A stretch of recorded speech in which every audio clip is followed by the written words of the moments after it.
तैयार रहिए। स्टार्ट। महोदय, आज इस समारोह में सम्मिलित होकर मुझे बड़ी प्रसन्नता हो रही है। स्टॉप।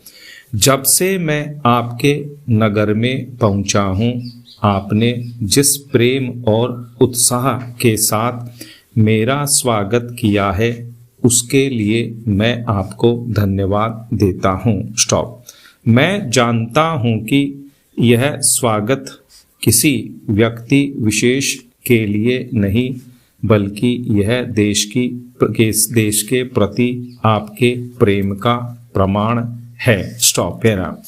भारतवर्ष जब से स्वतंत्र हुआ है, उसके सामने बड़ी बड़ी कठिनाइयां रही हैं, परंतु ईश्वर की दया से हम एक एक कठिनाई को हल करते गए हैं और आज कहा जा सकता है कि अब हमें प्रगति के लिए प्रशस्त मार्ग मिल गया है।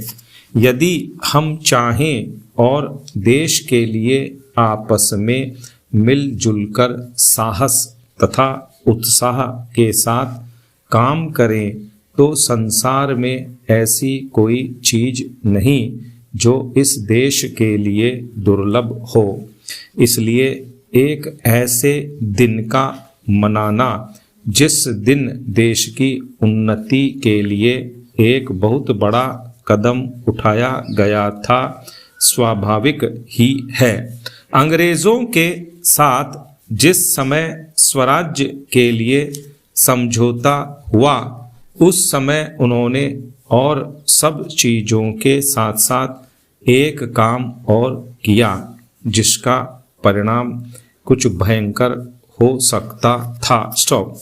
जहां एक और अंग्रेजी राज्य सीधे तौर पर चलता था, वहां दूसरी ओर देशी नरेशों के अधीन 600 से अधिक रियासतें भी थीं। स्टॉप। ब्रिटिश सरकार ने जाते समय यह घोषणा कर दी कि ये सभी रियासतें अपने को उन सभी शर्तों और बंधनों से मुक्त समझें जो उन्होंने ब्रिटिश सरकार के साथ किए थे, और प्रत्येक का अधिकार है कि वह चाहे तो हिंदुस्तान के साथ अथवा पाकिस्तान के साथ मिल जाए या अपने को स्वतंत्र रखे। स्टॉप। एक नीति के रूप में यह बात बिल्कुल ठीक थी। स्टॉप।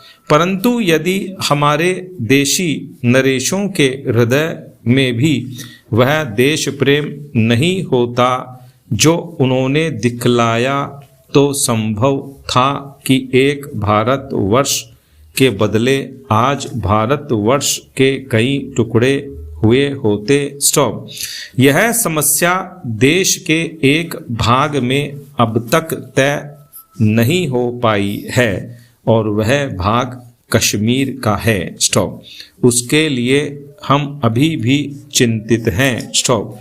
देशी नरेशों के देश प्रेम, उनकी दूरदर्शिता और समय को पहचान कर उसके अनुसार अपने को ढाल लेने की उनकी शक्ति के फलस्वरूप ही भारत के 2 टुकड़े हो जाने पर भी विशाल भारतवर्ष आज रह गया है। स्टॉप। पैरा।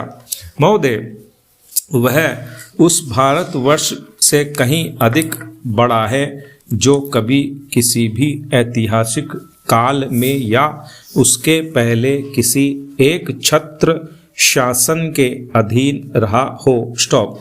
आप जानते हैं कि भारतवर्ष इतना बड़ा देश है, पर संसार के और बड़े बड़े देशों की सैनिक शक्ति के सामने उसकी शक्ति बहुत कम है। स्टॉप।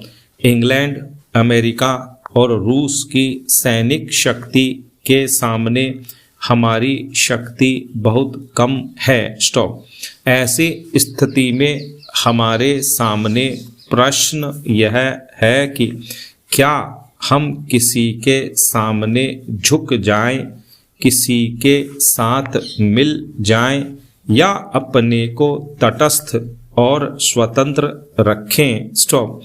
किसी के साथ मिल जाने का अर्थ यह हो सकता है कि हमें उसके प्रभाव या उसकी शक्ति का लाभ मिले, परंतु उसका परिणाम भयंकर हो सकता है। स्टॉप। यदि उन पर कभी संकट आया तो हम पर भी आएगा। स्टॉप।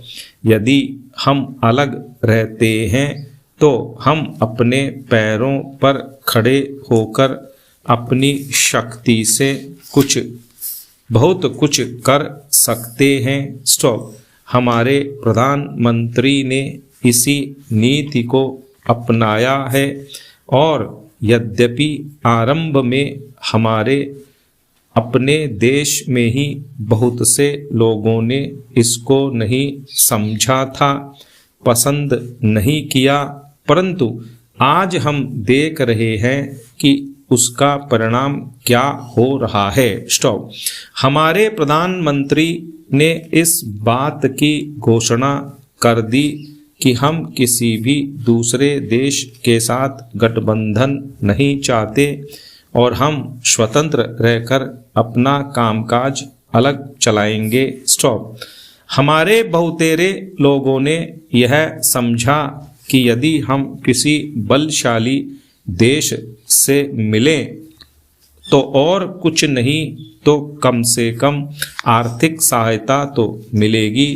जो देश यह चाहते थे कि हम उनके साथ मिलें, उन्होंने तो बुरा माना ही। उन्होंने यह नहीं समझा कि हम अपने को अलग रख रहे हैं, न कि उनके विरोधियों के साथ मिल रहे हैं। स्टॉप। जैसे जैसे समय बीतता गया, धीरे धीरे उन्होंने भी हमारी विदेशी नीति को समझा। आज संसार के लोग मानने लग गए हैं कि भारतवर्ष अपने दृष्टिकोण पर स्थित है। इतना ही नहीं बल्कि एक नए देश को जिसे स्वतंत्र हुए अभी 55 वर्ष ही हुए हैं, जो स्थान मिल सकता है उससे कहीं ऊंचा स्थान हमको मिल गया है और हमारा उत्तरदायित्व भी बढ़ गया है। मैं मानता हूं कि इसी प्रकार यदि हम महात्मा गांधी के दूसरे सिद्धांतों को भी अपनाएं और उसके अनुसार आचरण करें तो इसका संसार पर बहुत प्रभाव पड़ेगा। स्टॉप।